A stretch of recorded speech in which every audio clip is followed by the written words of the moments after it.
Vandeham Shri Guru Shri Yuta Parakamalam Shri Guru Vaishnavam Cha Shri Rupam Sagrajatam Sahagana Raghunatam Vitam Tam Sajivam Sadvetam Savadhutam Parishana Sahitam Shri Krishna Chaitanya Devam Shri Radha Krishna Padam Sahagana Lalita Shri Vishakanvitam Cha Namo Vishnu Padaya Krishna Pristaya Bhutale Srimate Bhakti Vedanta Swami Niti Name Namaste Saraswati Deve Gauravani Pracharane Nirvashesha Shunyavadi Pasyamcha Deshatarane Panchakalpataru Vischa Kripa Sindhu Devacha Patitaram Pavanebhyo Vaishnavebhyo Namo Namah Namo Mahavadanyaya Krishna Prema Pradayate Krishnaya Krishna Chaitanya Namne Gaurati Vishnama Panchatattvamakam Krishnam Bhakta Rupa Surupakam Bhaktyavatara Bhaktyakhyam Namami Bhakti Shaktikam He Krishna Karuna Sindhu Dinabandhu Jagatpate Gopesha Gopika Kantara Kantana Nostute Jayatam Suratur Pangor Mama Mandir Matirgati Matsavasva Param Bhojau Sri Radhamadana Mohanam Dibidvidharanya Kalpadrumala Srimad Nagara Shinasanasto Srimad Radha Shri Govinda Deva Prashtani Sevi Manasmarami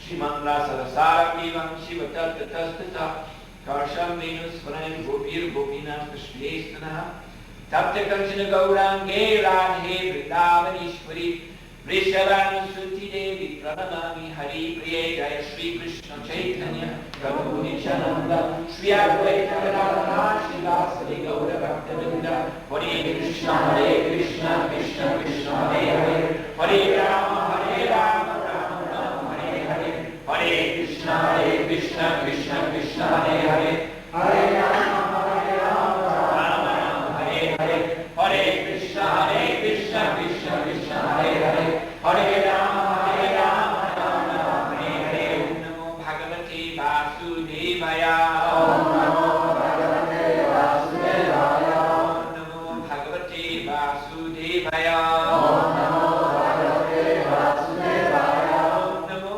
Bhagavate Vasudevaya Om Namo Bhagavate Vasudevaya Nita Chayena Pi Bhakti Bhavena Cheta Samira Shastra Purana Nichena Nitani Sarvashaha. For those who study the Bhagavad-gītā as it is with great faith and devotion, the essence of all Vedic knowledge is revealed. So this evening we will read from the 7th chapter of Bhagavad-gītā. This chapter is called Knowledge of the Absolute. And tonight we shall read the very often quoted verse, text number 14. Please repeat after me. Daivihesha Gunamayi Daivihesha Gunamayi Mama Maya Turatyaya Mama Maya Turatyaya Mam Eva Ye Prapadyante Mam Eva Ye Prapadyante Mayam Etam Tarantite Mayam Etam Tarantite Daivi Daivi Transcendental Certainly Esha This Gunamayi consisting of the three modes of material nature. Mama Maya energy Duratyaya very difficult to overcome. Mam unto me Eva certainly Ye those who Prapadyante surrender Maya Metam this illusory energy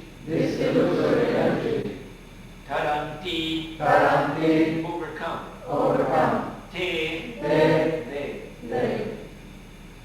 Translation and purport by His Divine Grace Sri Bhaktivedanta Swami Srila Prabhupada Ki Jai. This divine energy of mind consisting of the three modes of material nature is difficult to overcome. But those who have surrendered unto me can easily cross beyond it. Report. Supreme Personality of Godhead has innumerable energies. And all these energies are divine. Although the living entities are part of his energies and are therefore divine, due to contact with material energy, their original superior power is covered. Being thus covered by material energy, one cannot possibly overcome its influence. As previously stated, both the material and spiritual natures, being emanations from the Supreme Personality of Godhead, are eternal. The living entities belonging to the eternal spiritual nature of the Lord. But due to contamination by the inferior nature matter, their illusion is also eternal. The conditioned soul is therefore called Nitya Bada, or eternally conditioned. No one can trace out the history of his becoming conditioned at a certain date in material history. Consequently, his release from the clutches of material nature is very difficult, even though that material nature is an inferior energy, because material energy is ultimately conducted by the supreme will, which the living entity cannot overcome. Inferior material nature is defined herein as divine nature due to its divine connection and movement by the divine will. Being conducted by divine will, material nature, although inferior, acts so wonderfully in the construction and destruction of the cosmic manifestation. Vedas confirm this as follows: Mayam tu prakutim vidyan, mainam tu maheshwaram. Although Maya illusion is false or temporary, the background of Maya is the supreme magician, the personality of Godhead, who is Maheshwara, the supreme controller. Septemeber, Upanishad 4:10. Another meaning of guna is rope. It is to be understood that the conditioned soul is tightly bound by the ropes of illusion. A man bound by the hands and feet cannot free himself. He must be helped by a person who is unbound. Because the bound cannot help the bound, the rescuer must be liberated. Therefore, only Lord Krishna or his bona fide representative, the spiritual master, can release the conditioned soul. Without such superior help, one cannot be free from the bondage of material nature. Devotional service or Krishna consciousness can help one gain such release. Krishna, being the Lord of the illusory energy, can order this insurmountable energy to release the conditioned soul. He orders this release out of his causeless mercy on the surrendered soul and out of his paternal affection for the living entity, who is originally a beloved son of the Lord. Therefore, surrender unto the lotus feet of the Lord is the only means to get free from the clutches of the stringent material nature. The words Mam Eva are also significant. Mam means unto Krishna, Vishnu only, and not Brahma or Shiva. Although Brahma and Shiva are greatly elevated and are almost on the level of Vishnu, it is not possible for such incarnations of Rajaguna passion and Tamaguna ignorance to release the conditioned soul from the clutches of Maya. In other words, both Brahma and Shiva are also under the influence of Maya. Only Vishnu is the master of Maya. Therefore, he alone can give release to the conditioned soul. The Vedas, Septemeber, Upanishad 3:8, confirm this in the phrase Tameva viditva, or freedom is possible only by understanding Krishna. Even Lord Shiva affirms that liberation can be achieved only by the mercy of Vishnu. Lord Shiva says, Mukti pradata sarvisham Vishnu eva nastam kushaya. There is no doubt that Vishnu is the deliverer of liberation for everyone. Daivi gunamayi mama maya puratjaya mame prapadyante mayam. This divine energy of mind, consisting of the three modes of material nature, is difficult to overcome. But those who have surrendered unto me can easily cross beyond it.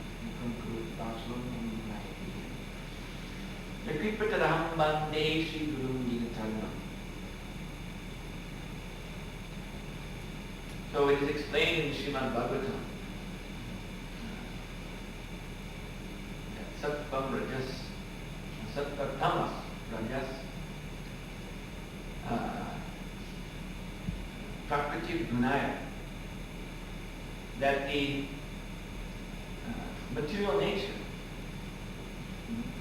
consists of modes, Prakriti Gunaya, just as it is stated in this verse. The Daihisha Gunamayi, this divine energy consists of gunas. And this energy is called Prakriti. Prakriti means great accomplishment. Pra, just like in the name of Sri Prahlad Maharaj. The root is Ahla, which means bliss, just like the Hladini Shakti, the Lord Shakti, spiritual bliss. And when pra is put in front, pra Allah, it means Prahlad is very blissful. It's most blissful. So pra always indicates an increase or an abundance. And kriti, krita, the root, krita, kriti, karma, karya, these are all related. And this indicates work, something being done, something accomplished. So the material nature is called Prakriti because within material nature there is this stupendous manifestation. The cosmos, which appears to us to be unlimited, although we know from Vedic scripture it is not unlimited, but to human eyes, even with big telescopes, the limit of the universe cannot be found. And the universe is full of planets and stars. And we learn from the Vedic scriptures that each one of these worlds is populated. And even if we come down to the that's macrocosmic, even if we come down to the microcosmic platform, look at one cell, take one skin cell from your body. In there is another universe. The scientists also don't understand that either. They admit. One scientist said about the cell, studying the cell, that the more we find out, the less we know. So, this is Prakriti. Her expansion it defeats our ability to understand. So, Sattva Rajastama iti Prakritir Gunaya. This Prakriti is consisting of three modes of nature: goodness, passion, and ignorance. And these modes are accepted by the Lord Himself in His Leela of cosmic manifestation, maintenance, and destruction. It is stated, Yukta Para Purusha Eka, that the one, this is important, Eka, the one Supreme Person, Yukta Para Purusha, Ihasya Bhakte, He accepts the material modes, material nature as His own body, the Vishvarup, universal form, is considered to be one of the bodies of Krishna. It is sometimes said to be His material body. Of course, the Lord is in no way limited by His having a material body in the form of this universe. He is always transcendental. That actually this energy is called Daivik, transcendental. When it is understood in connection with Him, then it is not actually material, it is just His energy. For Krishna, there is no difference between matter and spirit. This is the principle behind prasadam offering. When we offer, or actually offering bhoga, before it is offered, it is called bhoga. That eating that type of food stuff, as Bhagavad-gītā explains, which is unoffered, will bind us. These ropes, these gunas, will wrap around us pull us down. But when Bhoga is offered to the Lord, because for him there's no difference between this energy or that energy, he accepts it. And by his mercy, that same sabji, that same salad, that same lassi becomes spiritual. And when we take it, then these same gunas, they fall away.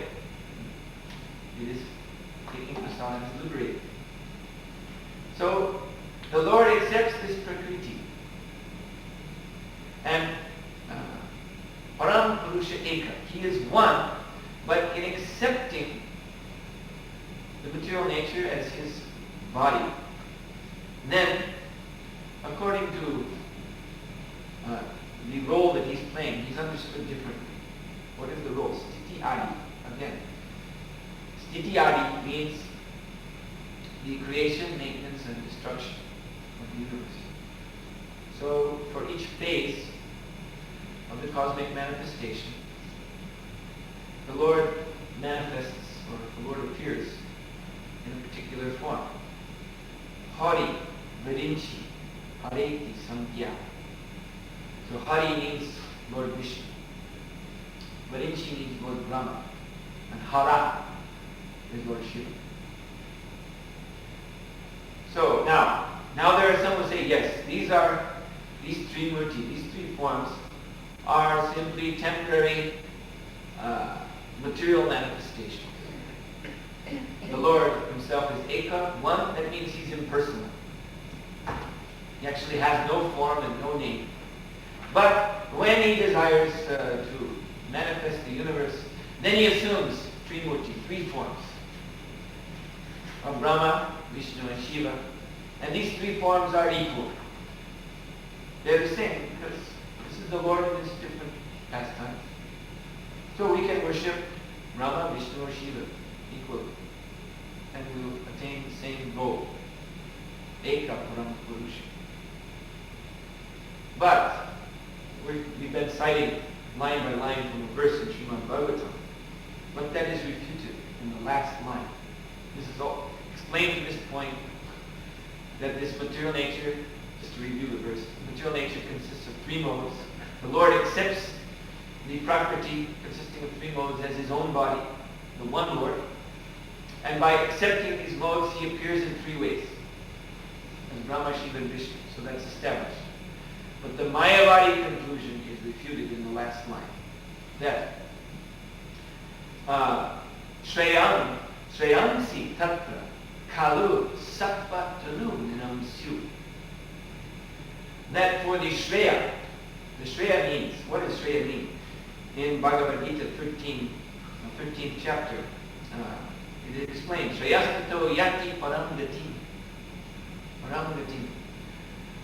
Shreya, the aspiration, the endeavor to attain the supreme goal of life. That is called Shreya. Everybody has an aspiration in this human life. We all have a goal that we work for. But that goal may be called Shreyas or Preyas. So Shreyas means the supreme goal. Preyas means something temporary, something illusory, that which is not supreme. So this Bhagavatam verse says that Shreyansi, if you want to attain the supreme goal, then Shreyasi Tatra Sattva Tanu. Then one must approach the Sattva Tanu, the form of goodness. Tanu means form or personification of. Shreyansi Tatra Kalu Sattva Tanu. Nrinam Shu. So Nrina means human beings. Human beings will thus attain the supreme goal of life by worshipping Lord Vishnu. So Hara and Virinchi, or Shiva and Brahma, they're excluded those who desire only prayers, temporary goals, they may worship these demigods. These are partial incarnations of the Supreme. But Vishnu himself is the Purna avatar. He is the complete, whole personality of God. Therefore, by worshipping him alone, one attains Vishvayas, the supreme goal. So prayers means, for instance, to, like one king in ancient times, Trishanka, he desired to attain the heavenly planets in the self-same body he had. He didn't want to change body to get a body, demigod body fit for living in the Devaloka. He wanted to go to the Devaloka, to the heavenly planets in the self-same body. So Trishanku, he approached Vasishta Muni, who told him it's not possible. Then he approached the sons of Vasishta Muni. He had 100 sons. And when they found out that this Trishanku had already approached their father, and the father had refused, and he was so impudent that now he came to the sons of the father, then they cursed him, and he became a Chandala. Chandala means low-class, non-Vedic person outside, Anarya, outside of Vedic culture. So then as Chandala, he was wandering through the forest like a madman. And then he met Vishramita Muni. Vishramita Muni is a great sage who was always a competitor of Vishishta Muni. There's a great rivalry between these two yogis. So Vishramita Muni, when he heard that Trishanku had been refused by Vishishta, then Vishramita said, then I will do it. Don't worry. If he said it's not possible, I'll prove him wrong. So by his mystic power, well actually first he made a big yajna. First thing he did was he made a big yajna. By the power of Vedic yajna, Indra came down. And then Vishramita Muni said, Indra, this is Trishanku, take him to heaven with you. And Indra said, no, you don't do that. So then, being refused, then Vishramita Muni said, all right, then I'll just do it by my own mystic power. So then he sent Trishanku upward into heaven like a rocket. So Indra, in the meantime, returned to Indraloka, and he was holding court with the demigods. And then some messenger came running in and said, Indradeva, this Chandala is approaching. He's in orbit around the Indraloka. And he's coming in for a landing. So Indra looked and he saw this Chandala coming down. So then Indra sent him back. And he went back to earth. And then Vishramita Muni saw him coming back and said, no, go up again. Shot off back into space. This way he was bouncing back and forth between Earth and Indraloka. And after the third trip back, he was crying and saying, please, Vishramita Muni, let's forget this. I don't want to go to heaven anymore. Please. And Vishramita said, no, you must go. So this way he was bouncing back and forth. Then finally, Vishramita Muni, understanding that it was just impossible, demigods weren't going to let him in. So then he created another heaven called the Trishanku Svarga.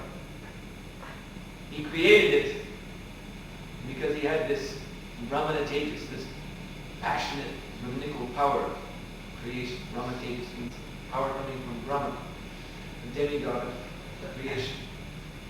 He created it, but he couldn't maintain it. Only Vishnu maintains. So this huge heaven appeared in the space above earth, but then it tottered and began to fall. And Vishnu, he prayed very urgently, and Lord Vishnu appeared. And Lord Vishnu shook his head and said, don't get into my area. Leave these things from me. So then, by Vishnu's power, the Trishankhu heaven stayed in its place. And it's still there today.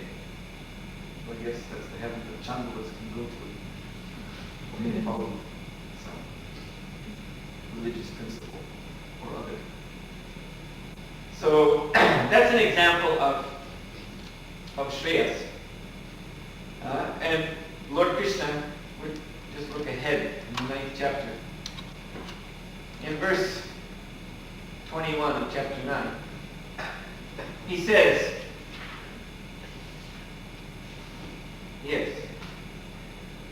these persons who want prayas, take them bhuktva svargalokam vishava. So all they want up there in the heavenly world is bhuktva. Bhuktva means enjoyment. They just want sense enjoyment. It's more or less the same thing that living entities want here, or in the lower planets, or in the animal forms. Everybody wants the same bhuktva, sense gratification. So all that endeavor to go to heaven by worshipping demigods, performing garudas, following rules and regulations. But all one gets there is more of the same here. Sense gratification. Which will not satisfy one. It will not make one happy. And even it is disgusting. Like actually it is disgusting. In the Vishnu Purana, there is a account, a narration, which is stated, anyone who hears this will give up the desire to go to heaven.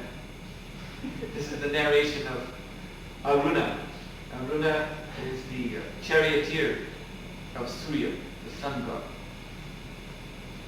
So, once a very chaste woman on earth, whose husband was cursed to die the next morning, she took a vow. By my chastity, then the sun will not rise tomorrow morning. My husband's life will be spared. So because she was so chaste, then Surya, he became immobile. He couldn't move. His chariot wouldn't move. And so Aruna, the chariot driver, he turned to Surya Dev and said, so what does this mean? And Surya Dev said, well, for one day, I'll not be moving. After this 24 hours has passed, then again we can move. So then Aruna thought, oh, very nice. For my whole life, I've just been driving this chariot. Now I get one day off. So I'm going to go to the Indraloka and see what's going on there. I hear they're having a lot of fun. So he went to Indraloka and he heard that Indra was having a private party.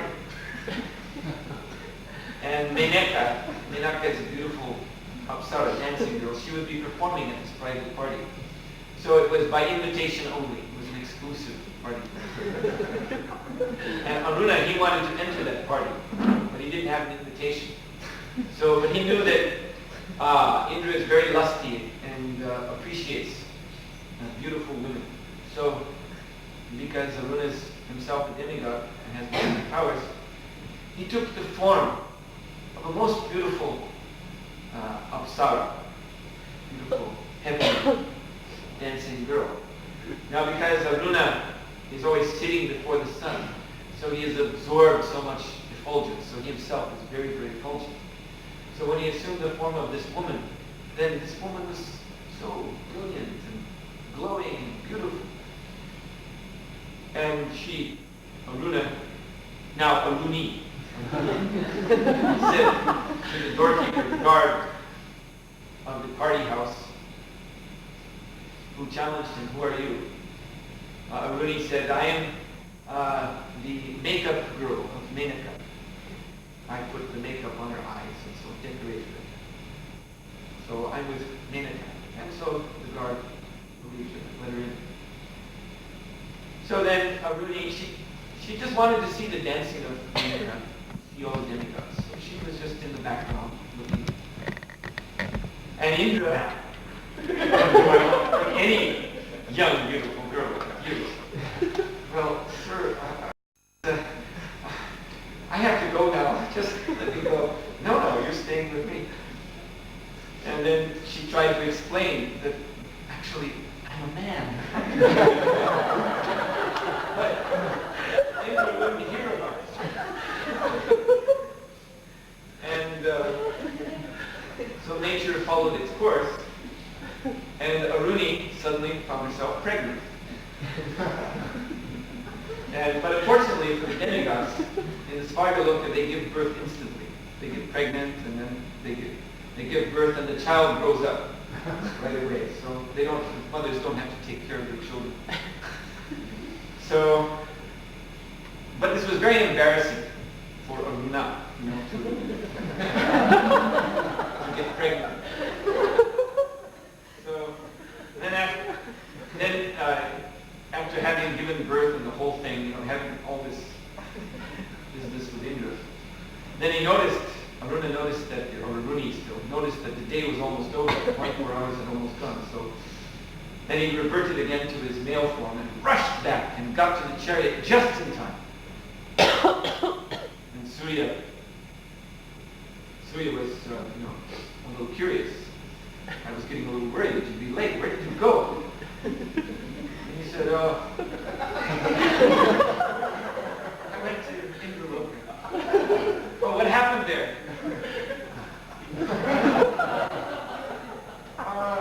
Not much. I met Indra. I met Indra.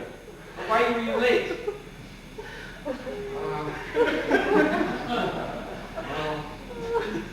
I got pregnant. What? Yeah, you see, I was in the form of a woman, Aruni. And Indra, was attracted, and you know what happened. So anyway, let's forget about that. I'm ready to drive the chariot. Then the sun god said, "Oh, show me this form of Aruni." I'm very interested. He said, I want to see this form. Let's drive the chariot. Where do we go? No. Stop. Show me the form. All right. And he got pregnant again. So this is what goes on in the Svargaloka. Therefore, Vishnu Purana says, anybody who hears this story will give up any interest to go there.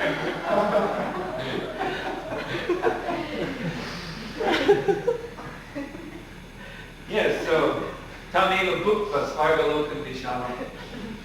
They want to go to Svargaloka to enjoy sense gratification. Then Chine Punya Marja Lokam Vishanti. Then they run out there. They run out because of sense enjoyment. They run out of their punya. Punya means their piety, their good karma, which allowed them to go to heaven. And then they fall back down to earth. So this type of goal of the human being, whether it's a goal that they strive to attain by the Vedic process or by the modern process, just like now scientists also try to enter other planets, like Trishankar in the self-same body in the big tin can, rocket motor in the back. So this is considered by many foolish people today to be the culmination of human endeavor to go up in space in a rocket. But it is another example of prayas. It is just a waste of time, a waste of our human life. The real purpose is to attain this Shreyas, the supreme goal, to go back home, back to God, because this human life is temporary. And if we go to another place in this material universe, that will also be temporary. But in this human form of life, although it is temporary, we can transfer ourselves to the eternal spiritual world and attain an eternal spiritual life. So, Daivihyesha Gunamayi, Mama Maya Durati. But Krishna says, to get out of this material world, out of this world of the three modes of nature, the modes of nature actually mean that lower worlds are in the mode of ignorance. This world, the middle world, is in the mode of passion, which is a mixture. It's actually a mixture of goodness and ignorance. When goodness and ignorance mix, that's called rajas, passion. And the upper world, the heavenly world, is in the material mode of goodness, which means not pure goodness. It is goodness, but there is also this slight touch of passion and ignorance there. So, Abraham Bhuvana Loka Puna Avartin Arjuna. Lord Krishna says these three worlds, from all the way up to Brahmaloka, topmost material planet, they are places of repeated birth and death. So that is why that endeavor to attain some higher position of sense gratification in this or another material body is simply prayas, is a false, temporary, unworthy goal of the human being. So, to attain the Shreyas, the supreme goal of life, one has to become situated in pure goodness, Shuddha Sattva, goodness which is unmixed with passion and ignorance. This is the transcendental platform. Now, this is the whole problem. Also, this is why Lord Krishna says it is duratya. It's very difficult to get out of the grip of the three modes of nature, because it is very difficult to become fixed in pure goodness. Persons who are still under the grip of the modes of nature, they may enter into a pure atmosphere, just like the Hare Krishna temple. In this Hare Krishna temple, Shuddha Sattva is predominating, pure goodness. So pure goodness is attained by following regulative principles, no meat eating, no illicit sex, no gambling, no intoxication. By engaging in pure activities, these activities that the devotees perform, service to Krishna, are nirguna karma. They're karma, they're work, but they're not touched by the modes of nature. Nice karma, in other words. There's no reaction, no material reaction in this work of service to Krishna. So persons, they enter this nirguna atmosphere. But then it is seen, sometimes they become bored. It's difficult for them to fix their mind in this pure engagement of service to Krishna. Because their minds are still haunted by the taste for rajas and tamas, passion and ignorance. There's still a taste. Even though intellectually they may understand that by falling down again to the lower modes I'll get into trouble. Still, the taste is there and it nags them. It nags them. The mind rebels. The mind puts, filthy, obscene pictures in front of the person's eyes while he's trying to do something pure. And then finally he becomes agitated. And that person has to leave and go again into the filth of material existence and suffer. So this is what is meant being gripped by the modes of nature. They grip the heart, like Buddha means rope. So these are ropes that bind the heart to the conditioned soul. Maya is Prakriti. She has two features. Pratyekatmika Shakti and Avarnatmika Shakti. One Shakti or one energy of Maya Devi is that she first of all throws us down from our original spiritual position, because we are all originally pure spirit soul. Actually, in our own nature, we are nirguna. Krishna says, Mana Aivamasa. The jiva, the soul, is part of me, part of my spiritual nature. Mana Aivamasa jiva Buddha Sanat. He's eternal. Not a product of temporary eternal nature. But by this taste, this jada rasa, taste for dead things, dead sense gratification, our hearts are bound up by these modes of nature. So in this way, Maya Devi pulls us down. This is her first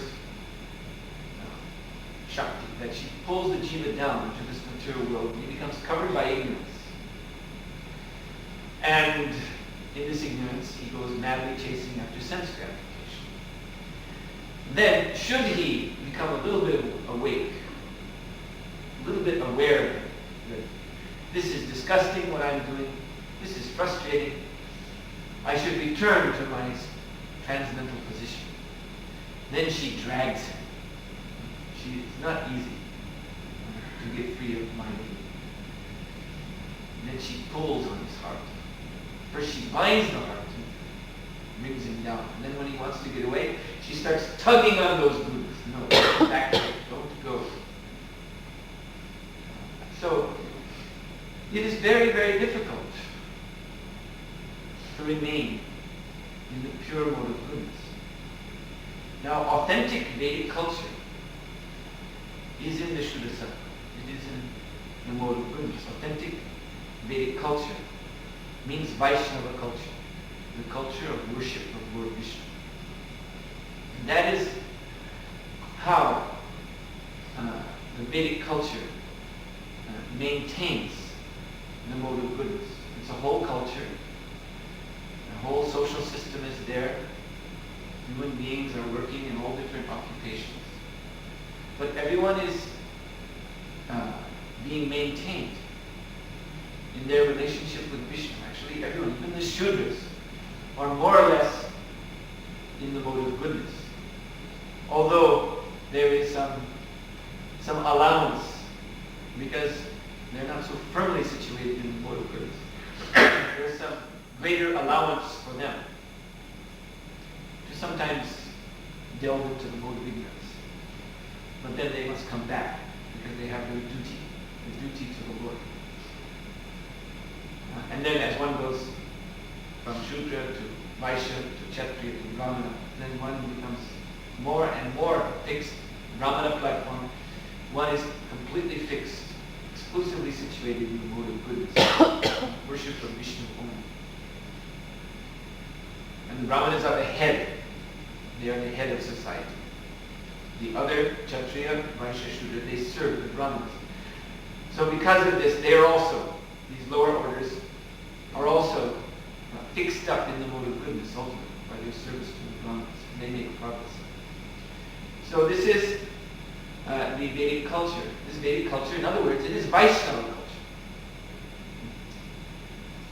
Vaishnava culture. The culture of worship and service of Lord Vishnu.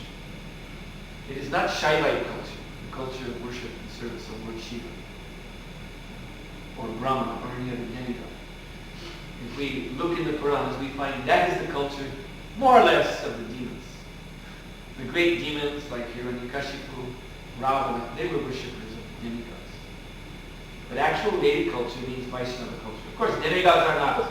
It's not that they're banned or excluded. They're understood to be the parts of the Lord's universal body, his own personified servants, material energies personified as his servants. So in Vedic Yajna, demigods were also worshipped along with Vishnu as his empowered representatives. Just like a king has his retinue of generals and ministers and so on and so forth. So when the king comes with his whole retinue, then you bow down to the king, but also to everyone else. You respect all of them. But what the Vedic culture means to worship Vishnu as the supreme personality of Godhead.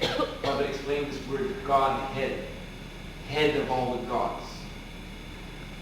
Someone may say, the Vedic culture is polytheistic. Worship many gods. Maybe, all right, we can, but there is a Godhead. There is one God who is supreme, nonetheless. So that is Vedic culture. And that culture, although it seems to be lost, when one goes to India, one will just see ruins of that culture in the form of great ancient temples and palaces, and then there's a petrified caste system, which actually has nothing to do with Varnashram Dharma, but it's just like the skeleton, the mummy of Varnashram Dharma left over, a dead body. So it may seem that the Vedic culture has passed away, but actually it has not, because it is eternal. It is also here, in this very age, the age of Kali Yuga, in the form of Lord Chaitanya's movement. Vairagya Vidyanija Bhakti Yoga, Shiksartham Eka Purusha Purana, Sri Krishna Chaitanya Sarira Dali, Kripam Budhayas, Tamaham Bhakti, Sarvabhauma Bhattacharya, praise Lord Chaitanya. That he has brought into this modern age that which seemed to be lost in time. What is that? The Vedic culture. Vairagya, renunciation. That is Vedic culture. The understanding that this human body is meant for tapasya. It is meant for austerity. That's the proper use of the human body. Not to imitate the animals. Not to run madly after animalistic so-called pleasures, but to control the senses and use this body for a higher purpose. That is Vairagya. And Vidya, spiritual knowledge. This is what this big brain up here is meant. Human beings are proud of their big brain, but then they use this big brain in big animalistic activities. Big eating, big sleeping, big sex, big defense. So the human being gets no credit then for having a big brain. He's just making a big mess with his big brain. But the big brain is meant for vidya, for understanding spiritual knowledge. And finally, Nija Bhakti Yoga. What should we be doing? After having accepted renunciation, after having received spiritual knowledge, then what is our occupation? What should we do in this human life? Bhakti Yoga, devotional service to Krishna. So these essential features of Vedic culture seem to be lost, but by the mercy of Chaitanya Mahaprabhu, they are manifested here and now in this age of Kali, this age of quarrel, this age of confusion, very sinful, demoniac, dark age. But nonetheless, one can still attain the Parangati, supreme goal of life. One can still attain the Shreyas, go for the Shreyas, the real purpose of this human existence, by taking up the Sankirtan Dharma, Sankirtan movement of Lord Chaitanya. And it is declared that if one does not do this, Chaitanya na manile taiche, if one does not worship Sri Chaitanya Mahaprabhu, then Daitya Tarijani, then he's considered to be a demon, Daitya. Even though he may have some interest in Vedic culture, even though he may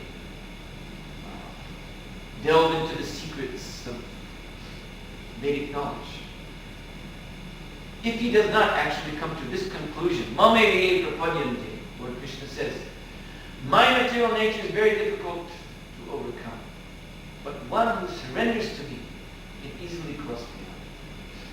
One who surrenders to me can become situated in Shuddha Sattva, in pure goodness. Otherwise, if he doesn't surrender to me, he will remain in the grip of passion and ignorance. And while one is gripped by passion and ignorance, if he tries to loot the Vedic knowledge, like some kind of robber, by force, then he becomes a demon. I mentioned Ravana. What was it, Monday night? How Ravana was such a great expert chanter of Vedic mantras. But he was a demon. And demons simply create havoc. They go to the Vedic knowledge to gain power. And then they use that power for all hellishness. That is also seen in the modern world. For instance, there is this trend, it's called the New Age movement, a trend of occultism and interest in spiritual knowledge. But also here, there's no surrender to Krishna.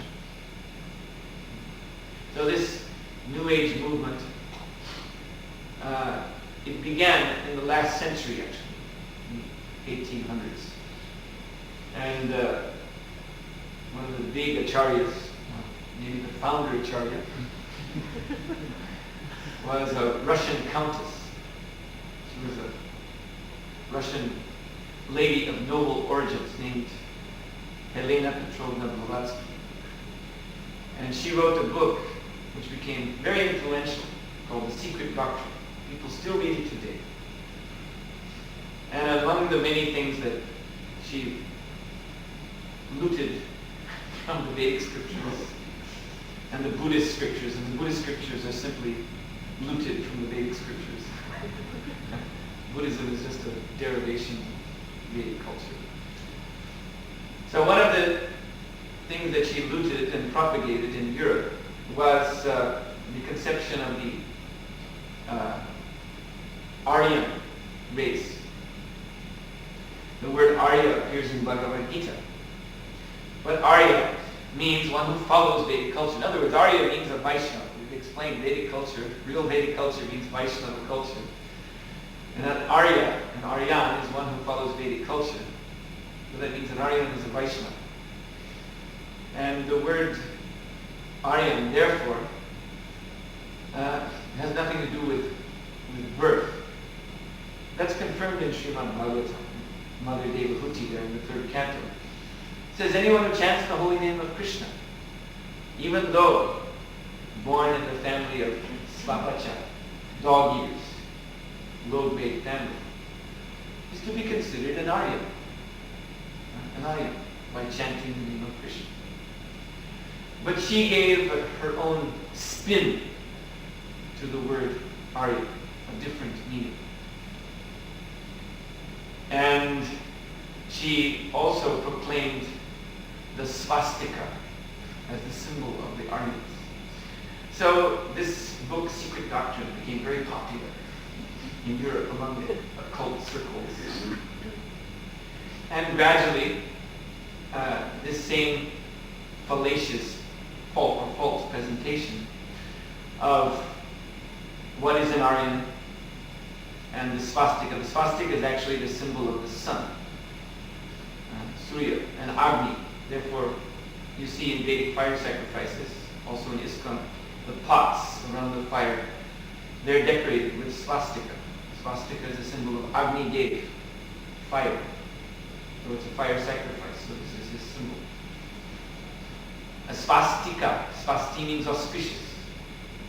It is an auspicious symbol. But when it fell into the hands of demons, it became a most inauspicious symbol. So the Nazi party in Germany in the 1920s, this party actually took birth out of occultism. Its roots are in the occult. That's well known. And they took this idea of Blavatsky's, this false definition of Aryan, and they took the swastika as their symbol, and they turned it into a symbol of terror. And you know how much havoc was created. So this is exactly what happens when persons are under the modes of passion and ignorance. They try to loot the Vedic knowledge. The Vedic knowledge is very, very powerful. So one wrongly appropriates the Vedic knowledge and tries to use it for his own ends. Then he creates much havoc. This is the business of the demons. There's a story of a man who was in the forest who was supposed to chop down some trees. But he was lazy. So he sat beneath one tree, one very big, extraordinary looking tree. He thought, this is a good tree to sit under. It's so big. So he was sitting there and he was looking around at the forest and thinking, oh, I have to chop down so many trees today. This is hard work. I wish these trees would just, he looked at his axe and he thought, I wish this axe would just fly through the air and chop down the trees itself. And then the trees would just stack up. And suddenly it happened. The axe flew through the air and started cutting the trees down. The trees fell over and then they stacked themselves up. And the man went very surprised. So then he looked at this tree. Oh, this is a kalpa-vriksha tree. Whatever I desire, it fulfills. So then he thought, I want a beautiful woman. I want money. I want wine. I want money and gold and this and that. So he was thinking so many things, and they were all appearing, and he was enjoying them. Then the day grew late. And then he was thinking, now it's getting late. And what will happen next is that if we don't get out of here, a tiger will come and eat me. So and immediately the tiger came in.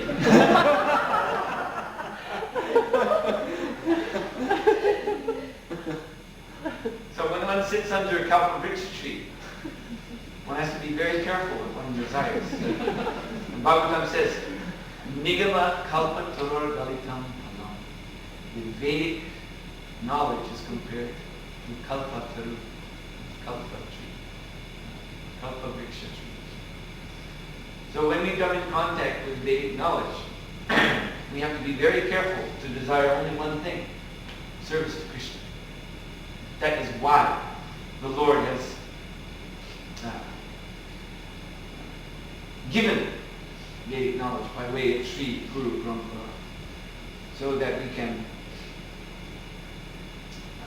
return to his lotus feet and go back home, back to God.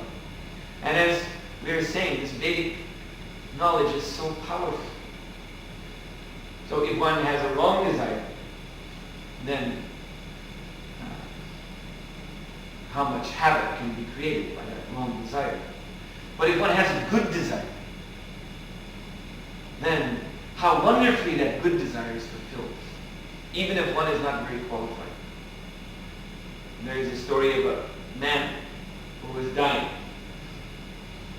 And he was an old man. He lived his life very simply. But now he saw the end coming, so he thought, well, why not try it now? I've seen these devotees chanting the name of the Lord. I want to do the same thing now in the last moments of my life. So he asked his servant.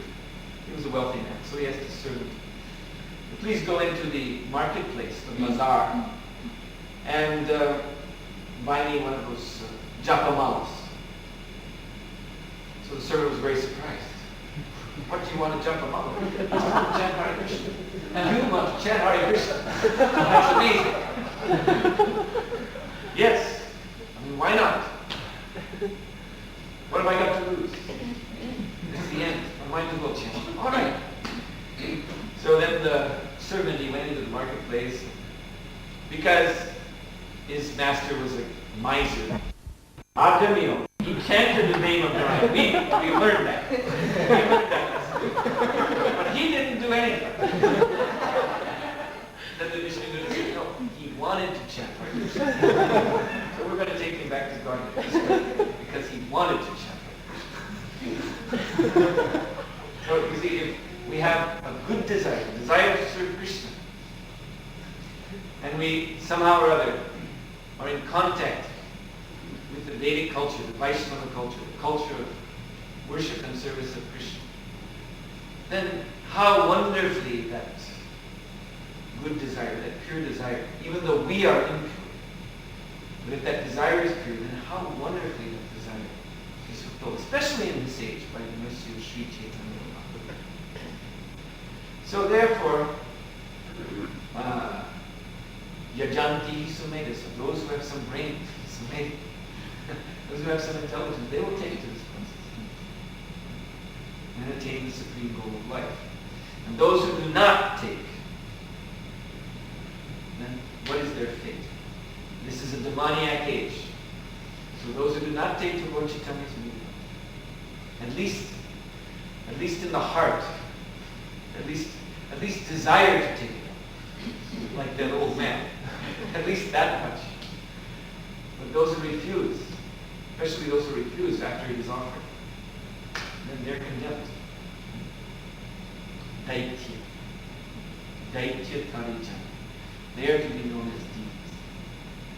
And they will never get out of this material world. Durga Devi, she is depicted as holding a trident. Trident with weapon with 3 points. These 3 points stand for the 3 modes of material nature. They also stand for the threefold miseries.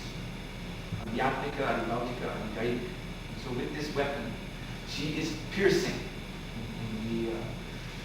In India, the murtis of Goddess Durga, the paintings of Goddess Durga, she is shown with her trident piercing the bodies of the demons. Hundreds and thousands of demons. She tramples them. She pierces them. She has 10 hands, and every hand is a weapon. She's cutting off their heads.